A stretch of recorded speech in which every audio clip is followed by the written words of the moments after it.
সুপ্রিয় দর্শক, আসসালামু আলাইকুম। আপনারা যারা পরিসংখ্যানে কাজ করতে চাচ্ছেন, আপনাদের জন্য হচ্ছে আজকের এই ভিডিও। আপনারা যারা পরিসংখ্যানে কাজ করার জন্য অধীর আগ্রহে অপেক্ষা করছেন, কবে কখন লোক নিয়োগ করা হবে সেই বিষয়টি আসলে আপনারা অনেকে জানেন না।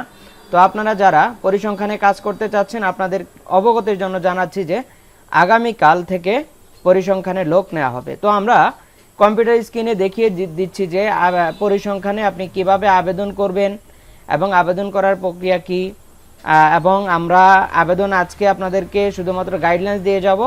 আগামীকালকে যখন আবেদন প্রক্রিয়া শুরু হবে, আমরা সাথে সাথে আবেদন করে আবেদন নিয়মটাও কিন্তু আপনাদের সঙ্গে আমরা শেয়ার করব। সেক্ষেত্রে আপনারা আমাদের চ্যানেল এবং আমাদের ফেসবুক পেজ ফলো এবং সাবস্ক্রাইব করে আমাদের সঙ্গে কন্টিনিউ করতে হবে।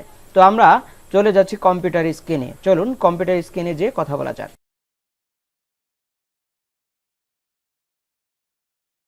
তো দর্শক, আমরা চলে এলাম কম্পিউটার স্ক্রিনে। কম্পিউটার স্ক্রিনে আসার পরে আপনারা দেখতে পাচ্ছেন এখানে একটি ওয়েবসাইট রয়েছে। এই ওয়েবসাইটের লিঙ্কটি আমরা আমাদের ডিসক্রিপশনে দিয়ে রাখবো। আর যারা ফেসবুক থেকে দেখছেন, আপনাদেরকে বলবো আমাদের ইউটিউব চ্যানেল থেকে লিঙ্কটি আপনারা নিয়ে সেখান থেকে আপনারা তথ্যগুলো জেনে নিতে পারবেন।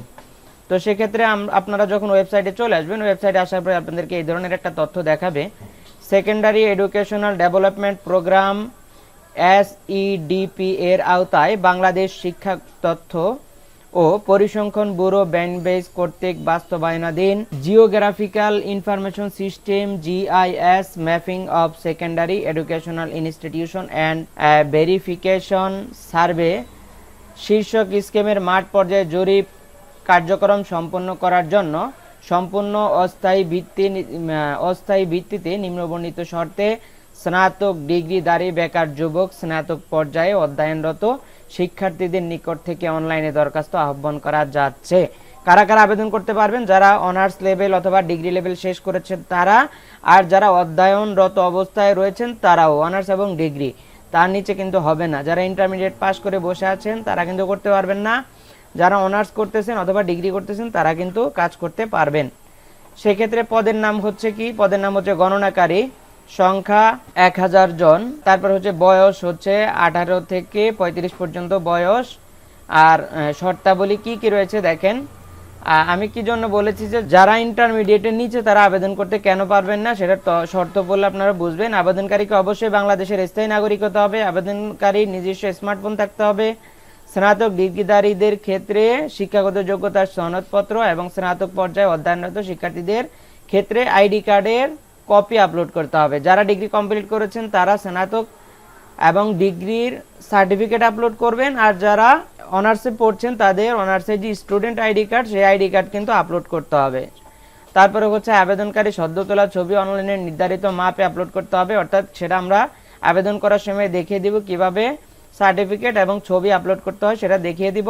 মাঠ পর্যায়ে তথ্য সংগ্রহের কাজের পূর্ব অভিজ্ঞতা সম্পন্ন ব্যক্তিদের অগ্রাধিকার প্রাপ্ত হবেন। অর্থাৎ যারা পূর্বে মাঠ কর্মী হিসেবে কাজ করেছেন, গণনা কর্মী হিসেবে কাজ করেছেন, তাদের জন্য অগ্রাধিকার বেশি থাকবে। যেমন সেটা জনশুমারি হতে পারে বা অর্থশুমারি হতে পারে, অন্যান্য এই সমস্ত গণনা কাজে যারা আগে কাজ করেছেন তাদের জন্য অগ্রাধিকার বেশি থাকবে। সেটাও আমরা আবেদনের সময় দেখিয়ে দেব। আবেদনকারীকে অবশ্যই তার নিজ জেলায় কাজ করতে হবে। তারপর হচ্ছে আগ্রহী প্রার্থীকে 5 এপ্রিল থেকে 12 এপ্রিল 2024 তারিখের মধ্যে অনলাইনে আবেদন সম্পন্ন করতে হবে।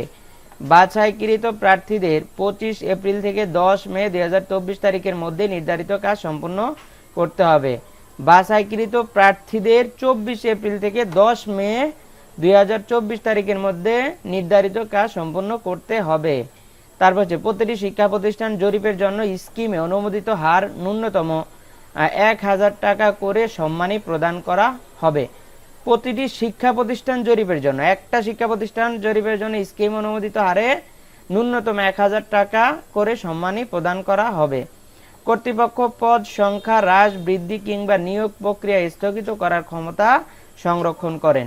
তো আবেদন শুরু হবে কবে? আবেদন শুরু হচ্ছে তারিখ 5 এপ্রিল 2024। আবেদনের শেষ তারিখ হচ্ছে 12 এপ্রিল 2024।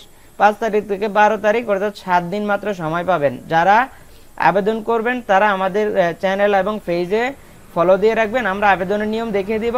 আর যারা আবেদন করতে ব্যর্থ হবেন তারা আমাদের সঙ্গে যোগাযোগ করলে আমরা আবেদন করে দিব। সেক্ষেত্রে আমাদের যে সার্ভিস চার্জ আছে সেটা আমাদেরকে পে করতে হবে। তো তো এ পর্যন্ত ছিল আজকের এই জরুরি নোটিশ। আপনারা যারা পরিসংখ্যানে কাজ করতে চাচ্ছেন তারা আমাদের চ্যানেল সাবস্ক্রাইব করে আমাদের সঙ্গে কন্টিনিউ করবেন, এবং এই ধরনের নিত্য নতুন ভিডিও পেতে আমাদের চ্যানেল এবং পেজ ফলো সাবস্ক্রাইব করে আমাদের সঙ্গে কন্টিনিউ করার জন্য অনুরোধ করছি। এ পর্যন্তই, আসসালামু আলাইকুম।